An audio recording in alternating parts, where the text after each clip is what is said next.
जय श्री कृष्ण स्टूडेंट्स। देखिए, first chapter की समरी हम आपको पढ़ा चुके थे द लास्ट लेसन की, और आज आपका ये सेकंड चैप्टर होगा लॉस्ट स्प्रिंग, यानी खोया हुआ बसंत, या यूं कहें खोया हुआ बचपन। इसकी जो राइटर हैं वो एनीस जंग है। चलिए स्टोरी स्टार्ट करते हैं। एक्चुअल में कहते हैं ना कि जिम्मेदारियां जो होती हैं वो आदमी को समय से पहले बड़ा बना देती हैं। कुछ उस तरीके से ही ये स्टोरी है। यहाँ पर यूं कहें कि जब बच्चों की खेलने की उम्र होती है या फिर पढ़ने की उम्र होती है, उन दिनों ये लोग काम करने लगते हैं, यानी छोटे छोटे बच्चे होते हैं और तभी से ये काम करना स्टार्ट कर देते हैं। तो क्योंकि ये छोटे छोटे बच्चे होते हैं जो कि रैग पिकिंग करते हैं, यानी कूड़ा बीनने का काम करते हैं। यानी इतने गरीब होते हैं ये बच्चे या फिर इनके माता पिता, ये लोग सारे, कि इनका जो काम है वो रैग पिकिंग का, यानी कूड़ा बीनने का काम करते हैं। तो क्योंकि इनको कुछ भी नहीं पता है कि हम लोग कहाँ के रहने वाले हैं, छोटे छोटे बच्चे हैं जो कि रैग पिकिंग करते हैं, लेकिन इनकी माँ जो है वो इनको कभी जभी बता देती है कि हम जो बांग्लादेश के रहने वाले हैं, और बांग्लादेश की कैपिटल है ढाका, वहाँ से हम लोग आए हैं, और हमारे वहाँ खेत हुआ करते थे हरे भरे, लेकिन बड़े बड़े तूफान आते थे जिस वजह से हमारे जो खेत थे वो पूरी तरीके से नष्ट हो जाते थे, यानी हमें कोई भी अनाज वगैरह उनसे नहीं मिलता था। इस वजह से हमने ढाका को छोड़ दिया, और उसके बाद हम दैन दिल्ली में आ गए, जहाँ की एक स्थान है सीमापुरी, वहाँ हम रहने लगे, जिससे कि थोड़ा सा सर्वाइव कर सकें, यानी हमको भी कुछ खाने के लिए कुछ मिल सके। और यहाँ आकर ये कुछ नहीं करते हैं सिवाय कूड़ा बीनने के, यानी मतलब यहाँ पर आकर ये कूड़ा बीनते हैं सिर्फ। तो जो राइटर एनीस जंग है वो अपने पड़ोस में इनको देख रही होती है कूड़ा बीनते हुए इन बच्चों को। तो एक दिन क्या करती है, वो उनसे क्वेश्चन करती है कि तुम ये लोग क्यों करते हो। हालांकि उनको पता है कि अगर इनके पास कूड़ा बीनने के अलावा कुछ ऑप्शन है ही नहीं, यानी इनको रियलाइज होता है कि मैंने इनसे क्वेश्चन तो किया, लेकिन फिर भी उनको पता लगता है कि अगर इनके पास कुछ और होता तो ये और काम करते। देन उसके बाद उनमें से एक बच्चा बोलता है कि हमारे पास इसके अलावा कुछ करने को है ही नहीं। देन उसके बाद फिर मैडम क्वेश्चन करती है उनसे कि तुम स्कूल जाया करो। तो उनको पता लगता है हालांकि अगर ये स्कूल जाते तो फिर एक कूड़ा ही क्यों बीनते। तो उनमें से एक लड़का कहता है कि अगर हमारे पास में या फिर पड़ोस में कहीं स्कूल होगा तो हम ज़रूर जाएंगे। तो एनीस जंग उनसे दोबारा कहती है अगर मैं स्कूल बनाऊंगी तो तुम आओगे।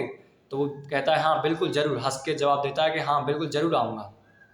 थोड़ा समय निकल जाता है और देन दोबारा मैडम यानी एनीस जंग जो है वो दोबारा आती हैं, और आने के बाद वो लड़का जो होता है वो दोबारा से भागते हुए मैडम के पास जाता है और उनसे पूछता है क्या स्कूल बन के तैयार है। तो मैडम उनसे कहती है कि स्कूल बनाने में बहुत ज़्यादा समय लगता है, यानी एक तरीके से उनको बेवकूफ़ बनाने की कोशिश करती है, क्योंकि ऐसा वो कुछ करने वाली है ही नहीं, नहीं कोई स्कूल बनाने वाली है, ना ही कुछ ऐसा करने वाली है। तो वो उनसे कहती है कि स्कूल बनने में बहुत समय लगता है। फिर उनको रियलाइज़ होता है कि मेरे जैसे जो वादे हैं वो पूरे संसार में भरे हुए हैं, यानी बहुत सारे लोग आते हैं और इन गरीब लोगों से ऐसे ही वादे करके चले जाते हैं। धीरे धीरे समय गुजरता है। देन उसके बाद उनको जानने के बाद एक दिन मैडम उनसे नाम पूछ लेती है उस लड़के से कि तुम्हारा नाम क्या है। तो वो अपना नाम बताता है साहिब आलम। तो मैडम कहती है अगर इसका नाम साहिब आलम है, अगर इसको पता लगेगा कि साहिब आलम का मतलब होता है संसार का मालिक, तो कभी भी इस बात पर विश्वास नहीं करेगा कि आखिर में मेरा नाम तो इतना बड़ा है लेकिन मैं काम क्या कर रहा हूँ। और एक दिन वो उनमें से एक लड़के से पूछती है कि तुमने चप्पल क्यों नहीं पहनी हुई है। तो उनमें से दूसरा लड़का बोलता है कि इसकी माँ ने वो अटारी से यानी सेल्फ से नहीं उतारी थी। फिर उनमें से एक लड़का जवाब देता है अगर वो उतार भी देती तब भी उन्हें नहीं पहनता, उनको फेंक देता। इस तरीके से ये अपनी गरीबी को छुपाने के बहाने बनाते हैं, यानी एक तरीके से अपनी गरीबी को नहीं बताते हैं एक तरीके से। देन धीरे धीरे एक बार मैडम को एक उडुपी की कहानी याद आती है, और उडुपी की कहानी जो कि उनको उडुपी के निवासी यानी एक रहने वाले आदमी ने ही बताई थी। क्या कहानी थी, कहानी कुछ इस तरीके से थी कि एक पुजारी का लड़का था जो कि रोज भगवान से एक जोड़ी जूते के लिए प्रेयर किया करता था। 30 साल बाद लगभग मैडम एनीस जंग जो है दोबारा से वहाँ पहुँचती हैं, और वो देखती है कि एक लड़का है जो कि जूते पहने हुए और एक अच्छी सी ड्रेस पहने हुए वहाँ पर आता है। उसे देखकर मैडम को रियलाइज़ होता है कि देखो 30 साल बाद इन लोगों की स्थिति फिर भी सुधर गई है, यानी इनको जूते पहनने के लिए अवेलेबल हो गए हैं, लेकिन मेरे पास यानी मेरे पड़ोस में रहने वाले जो रैग पिकर्स हैं यानी कूड़े बीनने वाले हैं, उनकी स्थिति आज भी वैसे ही की वैसी बनी हुई है। यानी जब कभी वो नंगे पैर वाले बच्चों को देखती है या फिर किसी को भी देखती है तो उनको हमेशा सीमापुरी की याद आ जाती है, क्योंकि सीमापुरी में ही रहने वाले लोग रैग पिकिंग करते हैं यानी कूड़ा बीनते हैं। ये लोग लगभग 1971 में बांग्लादेश से आए थे, और इनके पास कोई भी आइडेंटिटी कार्ड नहीं है, यानी कोई भी पहचान पत्र नहीं है जिससे कि ये प्रूफ हो सके कि ये इंडिया के ही निवासी हैं। सिर्फ इनके पास एक राशन कार्ड है, जिससे इनको क्या मिल जाता है, थोड़ा बहुत राशन मिल जाता है, अनाज मिल जाता है, जिससे ये थोड़ा बहुत भोजन का काम इनका चल जाता है। क्योंकि आप भी जानते हैं नेता लोगों को सिर्फ वोट चाहिए, इस वजह से राशन कार्ड में इनका नाम की वजह से ये मतदाता सूची में इनका नाम शामिल हो जाता है।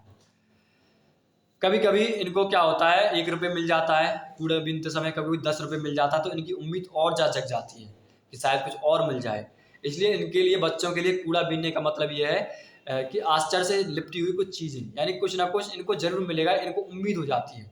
लेकिन इनके माता पिताओं के लिए इनका मतलब ये नहीं है, कूड़ा बीनने का मतलब इनके माता पिताओं के लिए एक तरीके से जीवन यापन करने के लिए रोजी रोटी, यानी कूड़ा बीनेंगे, उनको बेचेंगे, देन उसके बाद जो पैसा आएगा उससे इनका अपना घर का खर्चा जो भी है वो चलेगा। आज मॉर्निंग में सुबह जो साहिब है वो क्या कर रहा है, एक थैला लटकाए हुए एक दूध की दुकान पर जा रहा है, यानी एक मिल्क शॉप पर जा रहा है। तो राइटर उससे पूछती है कि आज तुम कहाँ जा रहे हो? तो साहिब आलम बताता है कि आज मैं एक दूध की दुकान पर जा रहा हूँ और वहीं मैं काम करूँगा और मुझे 800 रुपये मिलेंगे और पूरे दिन का भोजन मिलेगा खाने के लिए। लेकिन राइटर उससे पूछती है क्या तुम इसमें खुश हो? तो उसका मुंह देखते हुए मैडम को रियलाइज़ हो जाता है कि देखिए अब ना इसके पास अब ये खुद का मालिक नहीं रहा है, क्योंकि पहले जो थैला था, यानी जो ये थैला थैला जो ले जाया करता था कूड़ा बीनने के लिए, वहाँ इसको कोई भी टेंशन नहीं हुआ करती थी, यानी जब मन किया कूड़ा बीना और नहीं मन किया तो नहीं बीना।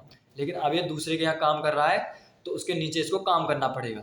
इस वजह से अब एक तरीके से जो बेफिक्री थी, यानी स्वतंत्रता थी, वो एक तरीके से इससे छिन गई है।